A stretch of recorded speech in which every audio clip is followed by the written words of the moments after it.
ഇനി മൂന്നാമത്തെ ക്വസ്റ്റ്യൻ ആണ്.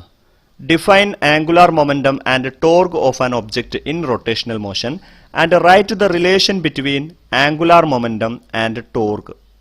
ഈ ക്വസ്റ്റ്യന് 2 പാർട്ടാണുള്ളത്. 6 മാർക്കിന്റെ ക്വസ്റ്റ്യൻ ആണ്. ആദ്യത്തെ പാർട്ടിൽ ആംഗുലാർ മൊമെന്റം എന്താണ്, ടോർക്ക് എന്താണ് എന്നൊന്ന് ഡിഫൈൻ ചെയ്ത് വെക്കണം. രണ്ടാമത്തെ പാർട്ടിൽ ഇത് രണ്ടും തമ്മിലുള്ള റിലേഷൻ ഒന്ന് ഡിറൈവ് ചെയ്ത് വെക്കണം. ഇതാണ് ക്വസ്റ്റ്യൻ. നമുക്ക് ആദ്യം ആംഗുലാർ മൊമെന്റം എന്താണെന്ന് നോക്കാം. ആംഗുലാർ മൊമെന്റത്തിനെ നമ്മൾ കാണിക്കാൻ ഉപയോഗിക്കുന്ന ലെറ്ററാണ് എൽ. അപ്പോൾ ഇത് എക്സാമിന് എങ്ങനെ ആൻസർ എഴുതണം എന്നുള്ള രൂപത്തിലാണ് നമ്മൾ പറയാൻ പോകുന്നത്. അപ്പോൾ നമ്മൾ ആദ്യം പഠിക്കാൻ പോകുന്നത് അതിൻ്റെ ഇക്വേഷൻ ആണ്. L is equal to I omega. ഇനി എങ്ങനെയാണ് ഇത് പഠിച്ചു വെക്കേണ്ടത്? ഈ ഇക്വേഷനെ അങ്ങ് ഇംഗ്ലീഷിലേക്ക് മാറ്റിയാൽ മതി. L is equal to I omega. I എന്താണ്? മൊമെന്റ് ഓഫ് ഇനേർഷ്യ ആണ്. ഒമേഗ എന്താ? Angular velocity. അപ്പോൾ എന്താണ് ആംഗുലാർ മൊമെന്റം എന്ന് ചോദിച്ചാൽ എങ്ങനെ എഴുതിയാൽ മതി? It is the product of moment of inertia and angular velocity. Moment of ഇനേർഷ്യയുടെയും ആംഗുലാർ വെലോസിറ്റിയുടെയും പ്രൊഡക്റ്റ് ആണത് എന്ന് എഴുതിയാൽ പോരെ? കഴിഞ്ഞു. ഇനി ഇതിന്റെ യൂണിറ്റ് പഠിച്ചു വെക്കുക. Unit kilogram metre square per second ആണ്. Kilogram metre square per second, അല്ലെങ്കിൽ അതിനെ newton metre second or joule second എന്നൊക്കെ പറയാറുണ്ട്. ന്യൂട്ടൺ മീറ്റർ സെക്കൻഡ് അല്ലെങ്കിൽ ജൂൾ സെക്കൻഡ് എന്നൊക്കെ പറയാം. അപ്പോൾ ഇതാണ് ആംഗുലാർ മൊമെന്റം. ഇനി നമുക്ക് ടോർക്ക് എന്താണെന്ന് നോക്കാം. ഈ ടേണിംഗ് എഫക്റ്റ് ഓഫ് ഫോഴ്സിനെയാണ് നമ്മൾ ടോർക്ക് എന്ന് പറയാറ്. ഇനി നമ്മൾ ടോർക്ക് എന്താണെന്നാണ് കാണാൻ പോകുന്നത്. ഈ ഒരു ഫിഗർ ശ്രദ്ധിക്കുക. ഈ ഒരു ഫിഗറിൽ ഒരു ഒബ്ജക്റ്റിനെ കാണിച്ചിട്ടുണ്ട്, ഒരു സ്റ്റിക്ക്. ആ സ്റ്റിക്കിന് ഇടതുവശത്ത് ഒരു ആണി അടിച്ചു വെച്ചിട്ടുണ്ട് എന്ന് സങ്കല്പിക്കുക. അതിനെയാണ് നമ്മൾ ആക്സിസ് ഓഫ് റൊട്ടേഷൻ എന്ന് വിളിക്കുക. ആ ഇടതുവശത്തുള്ള ആ ആണിയെ നമ്മൾ ആക്സിസ് ഓഫ് റൊട്ടേഷൻ എന്ന് പറയും. എന്താണ് ഇവിടെ സംഭവിക്കുന്നത്? വലത് ഭാഗത്ത് എഫ് എന്ന് പറഞ്ഞിട്ട് ഒന്ന് അടയാളപ്പെടുത്തിയിട്ടുണ്ട്. അത് ഫോഴ്സാണ്. അവിടെ നമ്മൾ ഫോഴ്സ് അപ്ലൈ ചെയ്താൽ എന്താണ് ഇവിടെ സംഭവിക്കുക? ഈ ഒരു സ്റ്റിക്ക് ഇങ്ങനെ ടേൺ ചെയ്യാൻ തുടങ്ങും അല്ലേ? അപ്പോൾ ഫോഴ്സിൻ്റെ ടേണിംഗ് എഫക്റ്റിനെയാണ് നമ്മൾ ടോർക്ക് എന്ന് വിളിക്കാറ്. വേറൊരു എക്സാമ്പിൾ പറയുകയാണെങ്കിൽ നമ്മൾ എങ്ങനെയാണ് വാതിൽ തുറക്കാറ്? വാതിൽ തുറക്കുന്ന സമയത്ത് നമ്മൾ വാതിൽ പിടിയിൽ ഒരു ഭാഗത്ത് ഫോഴ്സ് അപ്ലൈ ചെയ്യല്ലേ ചെയ്യുക. ആ സമയത്ത് വാതിലിൻ്റെ പിടി താഴേക്ക് വരുന്നു, നമുക്ക് വാതിൽ തുറക്കാൻ പറ്റുന്നു. അവിടെ നമ്മൾ കൊടുക്കുന്നത് ടോർക്കാണ്. അപ്പോൾ എന്താണ് ഈ torque? Turning effect of force ആണ് ടോർക്ക്. അതിനെ ഡിഫൈൻ ചെയ്യൽ ഇങ്ങനെയാണ്. It is the product of force and perpendicular distance. ഫോഴ്സിൻ്റെയും പെർപെൻഡിക്കുലാർ ഡിസ്റ്റൻസിൻ്റെയും പ്രൊഡക്റ്റാണ് ടോർക്ക്. ആരാണ് ഇവിടെ ഈ പെർപെൻഡിക്കുലർ ഡിസ്റ്റൻസ്? ഇവിടെ ആർ എന്ന് അടയാളപ്പെടുത്തിയിട്ടുള്ള ഈ ഒരു ടേമാണ് പെർപെൻഡിക്കുലർ ഡിസ്റ്റൻസ്. അത് ആക്സിസ് ഓഫ് റൊട്ടേഷൻ മുതൽ ഫോഴ്സ് വരെയുള്ള ഒരു ഡിസ്റ്റൻസ് ആണ്. അപ്പോൾ ഇവിടെ നിന്ന് നമുക്ക് ഇക്വേഷൻ കിട്ടും. Tau is equal to R into F. Perpendicular ഡിസ്റ്റൻസിൻ്റെയും ഫോഴ്സിൻ്റെയും പ്രൊഡക്റ്റ് എന്നല്ലേ പറഞ്ഞത്. അപ്പോൾ torque is equal to R into F. ഈ ഇക്വേഷനിൽ നിന്ന് നമുക്ക് യൂണിറ്റ് എഴുതാലോ. യൂണിറ്റ് ന്യൂട്ടൺ മീറ്റർ ആണ്. ഫോഴ്സിൻ്റെ യൂണിറ്റ് ന്യൂട്ടണ്, ഡിസ്റ്റൻസിൻ്റെ യൂണിറ്റ് മീറ്റർ. അപ്പോൾ അതുകൊണ്ട് ടോർക്കിൻ്റെ യൂണിറ്റ് നമുക്ക് ന്യൂട്ടൺ മീറ്റർ എന്ന് കിട്ടും. ഇനി നമ്മൾ ടോർക്കും ആംഗുലാർ മൊമെൻറ്റവും തമ്മിലുള്ള റിലേഷൻ പഠിക്കാൻ പോവുകയാണ്. അതിനാദ്യം നമ്മൾ ആംഗുലാർ ആക്സലറേഷൻ ആൽഫയുടെ ഇക്വേഷൻ ഒന്ന് എഴുതി വെക്കും. ω2 മൈനസ് ω1/t എന്ന് പറഞ്ഞിട്ട്. ടോർക്കിന് വേറൊരു ഇക്വേഷനും കൂടിയുണ്ട്. അതാണ് ഐ ആൽഫ. മൊമെന്റ് ഓഫ് ഇനേർഷ്യയും ആംഗുലാർ ആക്സലറേഷനും കൂടി ഗുണിച്ചാൽ കിട്ടുന്നത് ടോർക്കാണ്. അതുകൊണ്ട് torque is equal to I alpha എന്നെഴുതാം.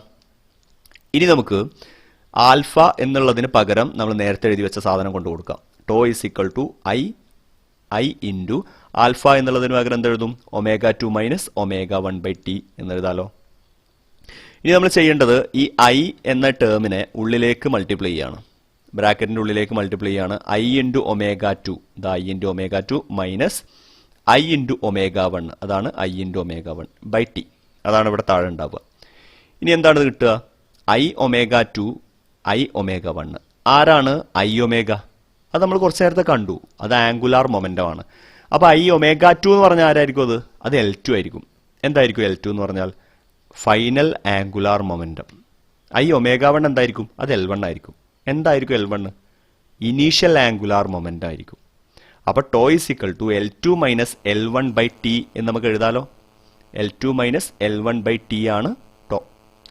Final angular momentum minus initial angular momentum by T. ഇതെന്താ? ഇത് rate of change of angular momentum അല്ലേ? അപ്പോൾ ടോർഗ് എന്താന്ന് കിട്ടും നമുക്ക്? Rate of change of angular momentum ആണ് ടോർഗ്. അതിനെങ്ങനെ എഴുതാൻ പറ്റും? Tau is equal to dl/dt. ഇതാണ് ടോർഗും ആംഗുലാർ മൊമെന്റവും തമ്മിലുള്ള റിലേഷൻ. അപ്പോൾ അതാണ് ഇപ്പോൾ നമ്മളിവിടെ ഡിറൈവ് ചെയ്ത് വെച്ചത്. ഇത് ഈ ഒരു മൊത്തം ക്വസ്റ്റ്യൻസ് നമ്മൾ ആൻസർ ചെയ്യുകയാണെങ്കിൽ മൊത്തം കിട്ടുന്ന മാർക്ക് 6 മാർക്കാണ്. ഇനി നമുക്ക് അടുത്ത ക്വസ്റ്റ്യൻ എന്താണെന്ന് നോക്കാം. ഇനി നമ്മൾ പറയാൻ പോകുന്നത് ഫസ്റ്റ് മൊഡ്യൂളിൽ നിന്ന് ചോദിക്കാവുന്നതിൽ വെച്ച് ഏറ്റവും സിമ്പിൾ ആയിട്ടുള്ള ഏറ്റവും എളുപ്പമുള്ള ഒരു ക്വസ്റ്റ്യൻ ആണ്. ക്വസ്റ്റ്യൻ ഇതാണ്: write 3 equations of translatory motion and explain the terms. Write the corresponding equations for rotational motion, explain each terms.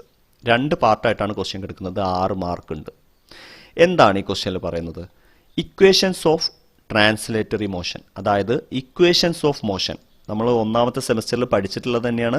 Equations of motion 3 ഉണ്ട്. ആ 3 എഴുതി വെക്കുക.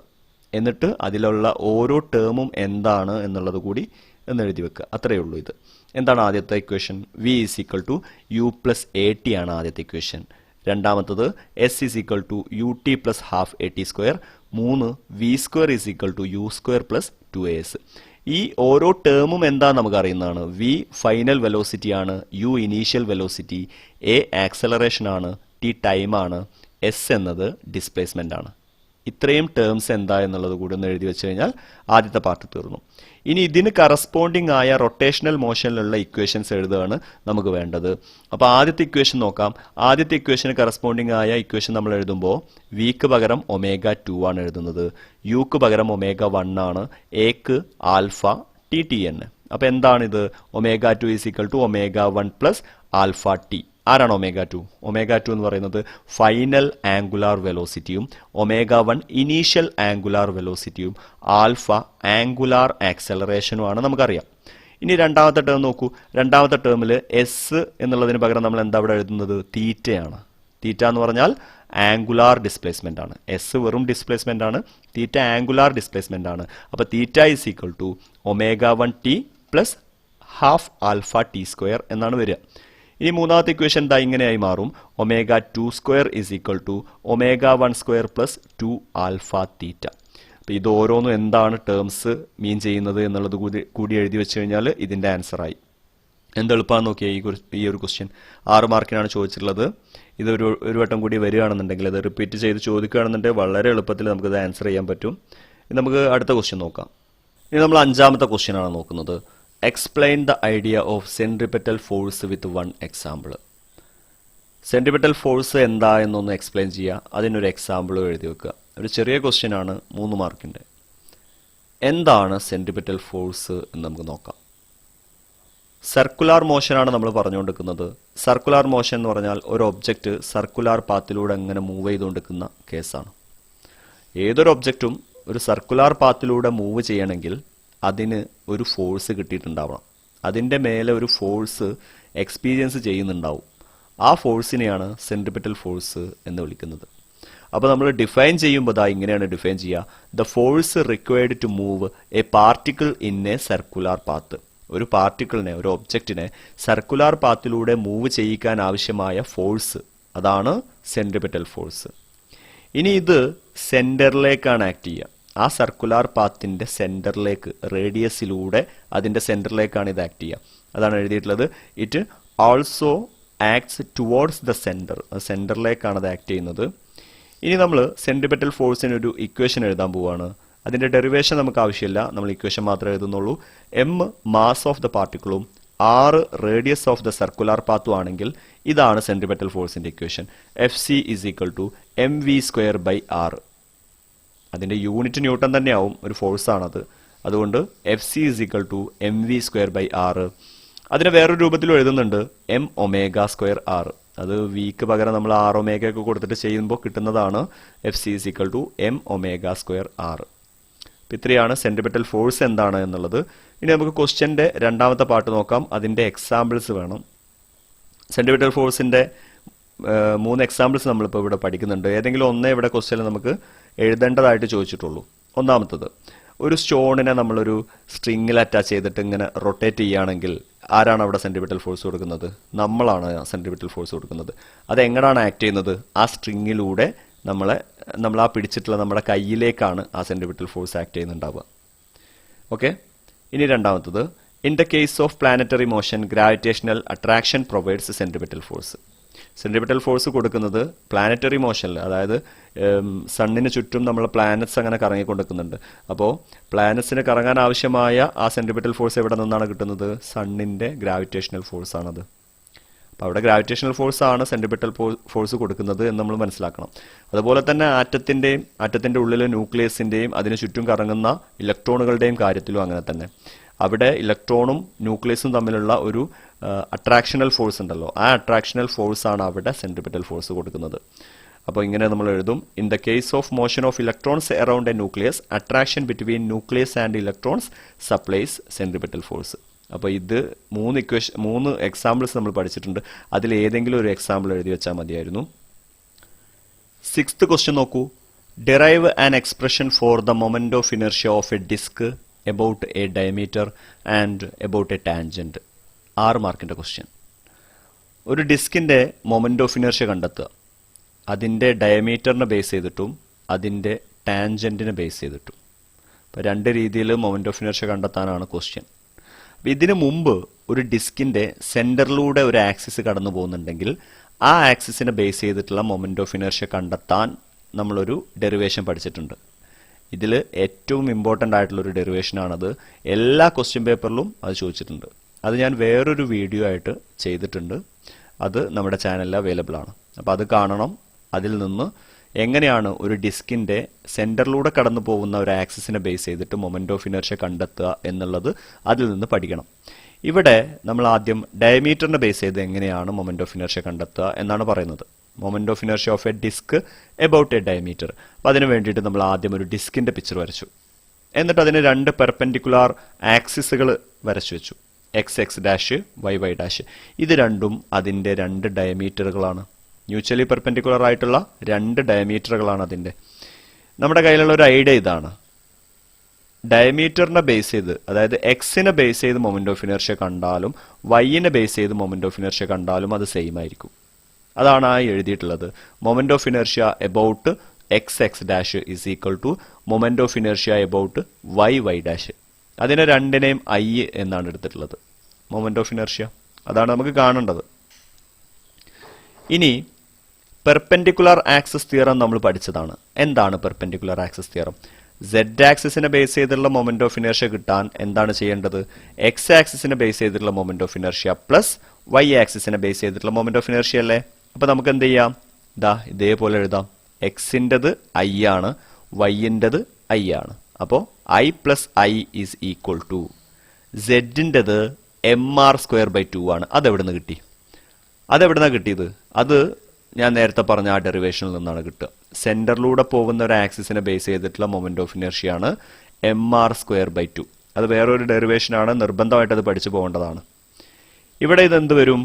ഐ പ്ലസ് ഐ 2i ആയി മാറൂലേ? അപ്പോൾ 2i is equal to mr²/2 എന്നാണ് കിട്ടുക. അവിടെ ഐയെ നമ്മൾ അവിടെ നിർത്തിയിട്ട് 2വിനെ റൈറ്റ് സൈഡിലേക്ക് കൊണ്ടുപോയാൽ mr² ഡിവൈഡഡ് ബൈ 2 × 2 എന്ന് വരും. I is equal to mr²/4 എന്നാണ് കിട്ടുക. ക്വസ്റ്റ്യൻ്റെ 2ാമത്തെ പാർട്ട് എന്തായിരുന്നു? Moment of inertia of a disc about a tangent. ഒരു ടാൻജന്റിനെ ബേസ് ചെയ്ത് മൊമെന്റ് ഓഫ് ഇനർഷ്യ കണ്ടെത്താനാണ് 2nd പാർട്ട്. അതിനു വേണ്ടിയിട്ടുള്ള ഫിഗറാണ് ഈ വരച്ചിട്ടുള്ളത്. ഡിസ്ക്കാണ് ഇവിടെ കാണിച്ചിട്ടുള്ളത്. ഡിസ്കിൻ്റെ ഒരു പോയിന്റിലൂടെ കടന്നു പോകുന്ന ഒരു ലൈന്, അതാണ് ടാൻജന്റ്. AB എന്നാണ് ഇവിടുത്തെ ടാൻജന്റ് അടയാളപ്പെടുത്തിയിട്ടുള്ളത്. ഇവിടെ വൈ ഡാഷ് എന്ന് പറയുന്നൊരു ഡയമീറ്റർ കൂടി വരച്ചു വെച്ചിട്ടുണ്ട്. ഈ പിക്ചറിൻ്റെ ഒരു പ്രത്യേകത, വൈ ഡാഷ് എന്ന് പറയുന്ന ഈ ഒരു ഡയമീറ്റർ ABക്ക് പാരലലാണ്. ഇതിൻ്റെ 2ൻ്റെയും ഇടയിലുള്ള ഡിസ്റ്റൻസ് ആണ് R. ഈ R വേറെ ഒന്നും കൂടിയാണ്. അത് ഈ ഡിസ്കിൻ്റെ റേഡിയസ് കൂടിയാണ്. അപ്പോൾ ഇത്രയാണ് ഈ ഒരു പിക്ചറിൽ ഉണ്ടാവേണ്ട ഡീറ്റെയിൽസ്. അതിൻ്റെ സെൻറ്ററിനെയാണ് G എന്ന് അടയാളപ്പെടുത്തിയിട്ടുള്ളത്. നമുക്ക് നോക്കാം എങ്ങനെയാണിത് ചെയ്യുക. ഐ എന്നതാണ് moment of inertia of disc about the tangent AB. ABനെ ബേസ് ചെയ്തിട്ടുള്ള മൊമെന്റ് ഓഫ് ഇനർഷ്യ ഐ എന്നാണ് നമ്മൾ എടുക്കാൻ പോകുന്നത്. ഇനി G എന്നത് സെൻറ്റർ ഓഫ് മാസ് ആണ് എന്നുകൂടി നമ്മൾ അടയാളപ്പെടുത്തി. ഇനി നമ്മുടെ അടുത്ത point by parallel axis theorem. Parallel axis തിയറമാണ് നമ്മളിവിടെ ഉപയോഗിക്കുന്നത്. ഇവിടെ ശ്രദ്ധിക്കുക, ഇവിടെ 2 പാരലൽ ആക്സിസുകളുണ്ട്. ആ 2 പാരലൽ ആക്സിസുകളുടെ ഇടയിൽ ഒരു ഡിസ്റ്റൻസും ഉണ്ട്. അപ്പോൾ നമുക്കിവിടെ മൊമെന്റ് ഓഫ് ഇനർഷ്യ കണ്ടെത്താൻ വേണ്ടി ഉപയോഗിക്കാവുന്ന ട്രിക്ക് പാരലൽ ആക്സസ് തിയറമാണ്. അപ്പോൾ പാരലൽ ആക്സസ് തിയർ പ്രകാരം ഐ എന്ന മൊമെന്റ് ഓഫ് ഇനർഷ്യ എന്തിൻ്റെയൊക്കെ സമ്മാണ്? ഒരു സെൻറ്റർ ഓഫ് മാസിലൂടെ കടന്നു പോകുന്ന ആക്സിസിനെ ബേസ് ചെയ്തിട്ടുള്ള മൊമെൻ്റ് ഓഫ് ഇനേർഷ്യയുടെയും പ്ലസ് പിന്നെ എം ഇൻറ്റു ആ ഡിസ്റ്റൻസിൻ്റെ സ്ക്വയറിൻ്റെയും ഒരു പ്രൊഡക്റ്റ്, അതിൻ്റെ സമ്മാണ് ഐ എന്നല്ലേ നമ്മൾ പാരലൽ ആക്സിസ് തിയറത്തിൽ പഠിച്ചത്. അപ്പോൾ I is equal to M R square by 4. എവിടെ നിന്നാണ് നമുക്ക് ഈ എം ആർ സ്ക്വയർ ബൈ 4 കിട്ടിയത്? ഇവിടെ വൈ ഡാഷ് എന്ന് പറയുന്ന ഡയമീറ്റർ അതിൻ്റെ സെൻറ്റർ ഓഫ് മാസിലൂടെ കടന്നു പോകുന്ന ഒരു ആക്സിസ് ആണ്. അപ്പോൾ ആ ആക്സിസിനെ ബേസ് ചെയ്തിട്ടുള്ള മൊമെൻ്റ് ഓഫ് ഇനർഷ്യ ഡയമീറ്ററിനെ ബേസ് ചെയ്തിട്ടുള്ള മൊമെൻ്റ് ഓഫ് ഇനർഷ്യ ആണ്. അതുകൊണ്ട് നമുക്ക് അതിങ്ങനെ എഴുതാം, I is equal to M R square by 4 ഡയമീറ്ററിനെ ബേസ് ചെയ്തിട്ടുള്ള മൊമെൻ്റ് ഓഫ് ഇനർഷ്യ പ്ലസ് അതിൻ്റെ മാസ് ഇൻറ്റു ഡിസ്റ്റൻസിൻ്റെ square M into R square. ഇവിടെ എന്താ സംഭവിക്കുക? എം ആർ സ്ക്വയർ കോമൺ ആണ്, അതിനെ നമുക്ക് പുറത്തേക്ക് എടുക്കാം. ഉള്ളിൽ എന്താ ഉണ്ടാവുക? 1/4 പ്ലസ് 1 ഉണ്ടാവും. 1/4 പ്ലസ് 1 ക്രോസ് മൾട്ടിപ്ലൈ ചെയ്താൽ നമുക്ക് കിട്ടുന്നത് 5/4 ആണ്. അപ്പോൾ I is equal to 5/4 M R square എന്ന് നമുക്ക് എഴുതാൻ പറ്റും. ഇതാണ് അതിൻ്റെ ആൻസർ. ഇപ്പോൾ ക്വസ്റ്റ്യൻ്റെ സെക്കൻഡ് പാർട്ടാണ് നമ്മളിവിടെ ആൻസർ ചെയ്തത്. ഇപ്പോൾ ഇവിടെ വീണ്ടും ഒരു വട്ടം കൂടി പറയുകയാണ്, ഇതിൽ വളരെ പ്രധാനപ്പെട്ട മറ്റൊരു ഡെറിവേഷൻ ഉണ്ട്. ഒരു ഡിസ്കിൻ്റെ സെൻറ്ററിലൂടെ കടന്നു പോകുന്ന ഒരു ആക്സിസിനെ ബേസ് ചെയ്തിട്ടുള്ള മൊമെൻ്റ് ഓഫ് ഇനർഷ്യ കണ്ടെത്തേണ്ട ഒരു ഡെറിവേഷൻ കൂടിയുണ്ട്. അത് മറ്റൊരു വീഡിയോയിലാണ് ഉൾപ്പെടുത്തിയിട്ടുള്ളത്. ആ വീഡിയോ നിർബന്ധമായിട്ടും എല്ലാവരും കണ്ടിരിക്കണം.